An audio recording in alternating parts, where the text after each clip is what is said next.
Good morning students. करारोपण के सिद्धांतों को हम कंटिन्यू करते हैं। जो इसके पहले हमने वीडियो देखा उसमें हमने देखा कि इन सिद्धांतों का प्रतिपादन एडम स्मिथ द्वारा 1776 में उसकी जो किताब प्रकाशित हुई, an inquiry into the nature and causes of wealth of nations, उसमें एडम स्मिथ ने इन सिद्धांतों का प्रतिपादन किया था। और आज हम पढ़ेंगे कि इसके और क्या सिद्धांत है जो न्याय संबंधी है, लेकिन ये समय समय पर अर्थशास्त्रियों द्वारा दिए गए जो सिद्धांत है उसमें ये आ रहे हैं जो हम आज पढ़ने वाले हैं, न्याय संबंधी सिद्धांत। ये सिद्धांत एडम स्मिथ के सिद्धांतों में भी इनको टच किया गया है। अब जो पहला इसमें हम पढ़ रहे हैं वो है कर देय योग्यता, यानी कि एबिलिटी टू पे टैक्सेस।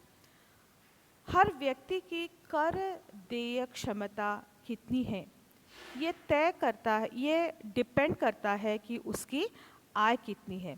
16वीं शताब्दी में जॉन बोर्डन और 18वीं शताब्दी में विलियम बेटी ने और एडम स्मिथ ने इस कॉन्सेप्ट की बात की थी। तो कितना कर कोई व्यक्ति दे सकता है वो है उसकी कर देय क्षमता या कर देय योग्यता। अब ये बहुत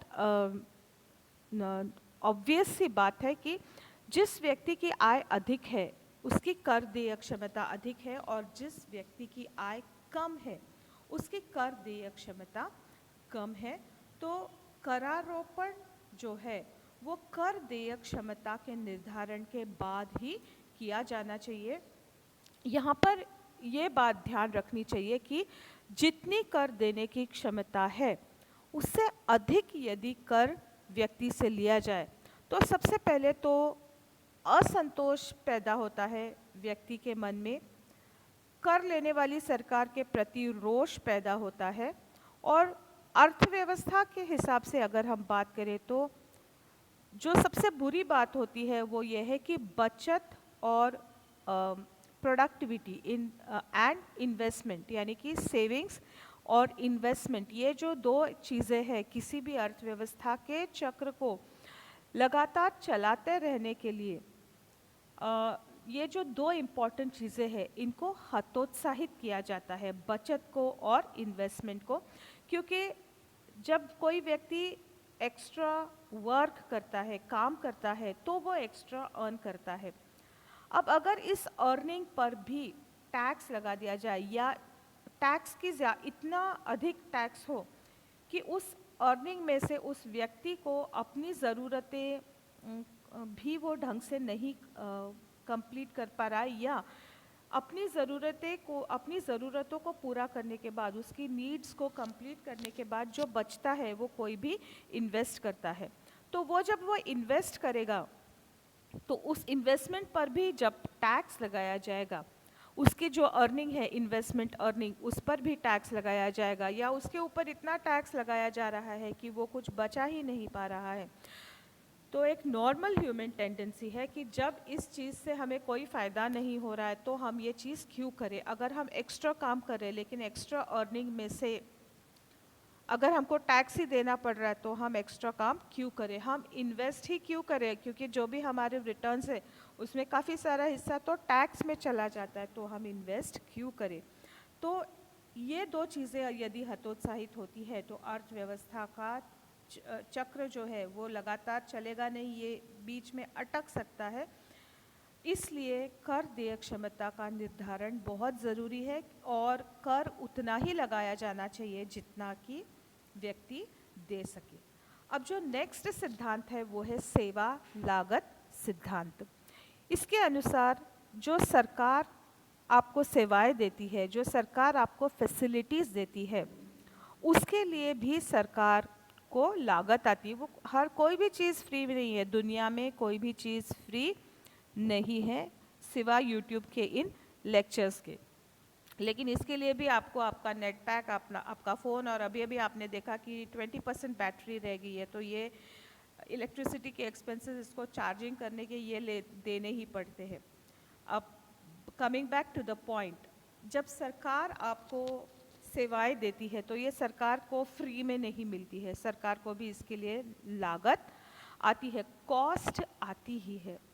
अब इस कॉस्ट को सरकार कहाँ से रिकवर करेगी? तो वो टैक्स पेयर के मनी से, जो इस फैसिलिटी का फ़ायदा उठा रहे हैं उनके पैसे से ही, उनके करों से ही सरकार इस कॉस्ट को रिकवर करेगी। तो सरकार टैक्सेस कितने लगाए? उतने लगाए जितना उसको कॉस्ट आ रही है।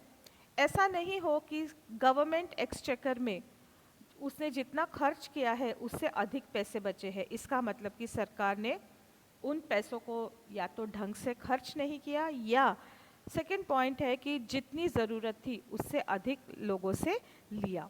तो ये बात हमेशा एक वेलफेयर स्टेट को याद रखनी है कि जितनी ज़रूरत है उससे अधिक यदि वो लोगों से लेती है तो असंतोष पैदा होता है, सरकार के प्रति रोष रहता है, बचत हतोत्साहित होती है, इन्वेस्टमेंट्स हतोत्साहित होती है। तो ये टैक्स जितनी ज़रूरत है उससे अधिक कलेक्ट ना करे, पॉइंट वन, और उसको इफ़ेक्टिवली यूटिलाइज करे। स्टेट के एक्सचेकर में जितना उन्होंने खर्च करना है उससे अधिक वो कलेक्ट करके ना रखे, जितनी उनकी लागत है उतना ही टैक्स कलेक्ट करें।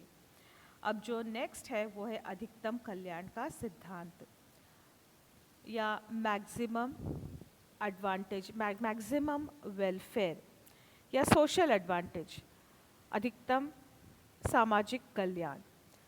अब होता क्या है गर्ल्स की टैक्स देने वाली जो पार्टी है वो असंतुष्ट रहती है, और इधर जब सरकार इस पैसे को व्यय करती है तो उससे जो सीमांत उपयोगिता मिल रही है लोगों को वो धीरे धीरे घटती है। अगर हम इसे इन दो चीज़ों को देखें कि सामाजिक व्यय से होने वाली उपयोगिता, तो वो डायग्राम इस तरह से उस कर्व का होगा जो ऊपर से नीचे की तरफ आ रही है। इसका मतलब कि जैसे जैसे सरकार द्वारा किया जाने वाला व्यय बढ़ेगा वैसे वैसे उस व्यय से जनता को जो सीमांत उपयोगिता या मार्जिनल यूटिलिटी मिल रही है वो घटती जाएगी। दूसरी तरफ अगर हम उस अनुपयोगिता की कर्व देखें तो ये नीचे से ऊपर की ओर जाने वाली हमको दिखेगी, यानी कि जैसे जैसे टैक्सेशन का अमाउंट बढ़ेगा वैसे वैसे टैक्स पेयर को जो अनुपयोगिता महसूस हो रही है वो बढ़ती जाएगी। थोड़ा सा टैक्स है, रीजनेबल टैक्स है, तो अनुपयोगिता होगी लेकिन वो ज़्यादा नहीं होगी, लेकिन टैक्स जैसे जैसे बढ़ेगा वैसे वैसे इस अनुपयोगिता को भी ये बढ़ती हुई नज़र आएगी। तो एक उपयोगिता का कर्व है जो इस तरह से नीचे आ रहा है और एक अनुपयोगिता का कर्व है जो इस तरह से ऊपर जा रहा है। तो ये दोनों एक दूसरे को इस तरह से काटते हुए नज़र आने वाले हैं, और जहाँ ये दोनों एक दूसरे को काट रहे हैं मतलब कि वो पॉइंट है जहाँ सीमांत या सामाजिक व्यय से होने वाली सीमांत उपयोगिता इज इक्वल टू करारोपण से होने वाली सीमांत अनुपयोगिता, और वहाँ पे सरकार को टैक्सेस लगाना रोक देना चाहिए। वहाँ पे सरकारी कामकाजों उस लेवल पर रोकना चाहिए, क्योंकि उस लेवल से आगे जाना या उस लेवल से कम, उस लेवल से यदि सरकार आगे जाती है तो अनुपयोगिता अधिक रहेगी और उपयोगिता वैसे ही कम होती जा रही है। तो ये एक नेगेटिव सिचुएशन तैयार हो रही है जहां अधिक अनुपयोगिता के वजह से लोग असंतुष्ट हैं, बचतें हतोत्साहित हो रही है। वहीं अगर उस लेवल से कम टैक्सेस लगाए जा रहे हैं, इसका मतलब कि सामाजिक व्यय से होने वाली सीमांत उपयोगिता को और थोड़ा ऊपर तक लेके जाया जा सकता है, एक ऑप्टिमम लेवल पर लेके जाया जा सकता है जो नहीं लेके जा रहे हैं। इसलिए ये सिद्धांत भी बताएगा हमको कि कितने टैक्सेस लेने चाहिए और कितना सरकारी कामों पर या खर्च करना चाहिए। अब जो लास्ट है वो है आय का सिद्धांत। इसका प्रतिपादन इटली के प्रसिद्ध अर्थशास्त्री डी मार्को द्वारा किया जाता है। इस सिद्धांत को मनोवैज्ञानिक तथ्यों पर आधारित किया गया है और इसके अनुसार प्रत्येक व्यक्ति की आय के अनुपात के आधार पर करारोपण करने पर जोर दिया जाता है। डी मार्को के अनुसार जितनी अधिक आय एक व्यक्ति की होती है उसे उतना ही अधिक कर देना चाहिए, क्योंकि उतना ही अधिक सेवाओं का उपयोग उसने किया है।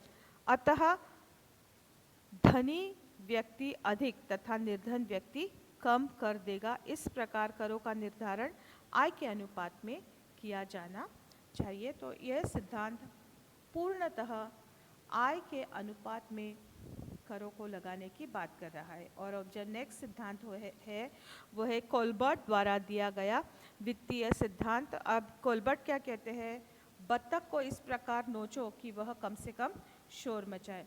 तो ये जब पुराना समय था, जब सरकार के सम्मुख मुख्य समस्या अपनी व्यवस्थाओं के लिए अधिक से अधिक मात्रा में आय अर्जित करना था, तो ये जो वेलफेयर स्टेट का कॉन्सेप्ट था, जनता के कल्याण में वृद्धि करना, आर्थिक स्थिरता करना, ये सब कॉन्सेप्ट्स नहीं था। तो इस सिद्धांत के उस समय वित्तीय सिद्धांत का प्रतिपादन हुआ था और उसके अनुसार सरकार को करारोपण के द्वारा अधिकाधिक मात्रा में आय प्राप्त करनी चाहिए और वो इस तरह से करनी चाहिए कि जो देखो जब कर लिया जाता है तो जिस व्यक्ति से लिया जाता है वो उस चिमटे को ज़रूर महसूस करना है, लेकिन सरकार को उस चिमटी को इस तरह से काटना है कि वो व्यक्ति कम से कम शोर मचाए या वो व्यक्ति उस बात को उतना महसूस न करे या महसूस करे तो भी वो कुछ बोल न पाए, इस तरह से। तो वर्तमान में सरकारों के सामने आय प्राप्त करने के साथ साथ सामाजिक कल्याण एवं त्याग के साथ अर्थव्यवस्था में समान वितरण संबंधी समस्याएं भी उपस्थित रहती है। तो अब परिस्थितियां बदल गई है। तो ये थी करारोपण की न्याय संबंधी सिद्धांत। आपको वहाँ ऊपर एक लिंक दिख रही है, यहाँ से इस लिंक पर से ये मैटर लिया गया है। तो मैं उम्मीद करती हूँ कि आपको समझ में आया है और आज के इस वीडियो को एंड करती हूँ। मेरी तरफ से सभी स्टूडेंट्स को bye bye, see you soon.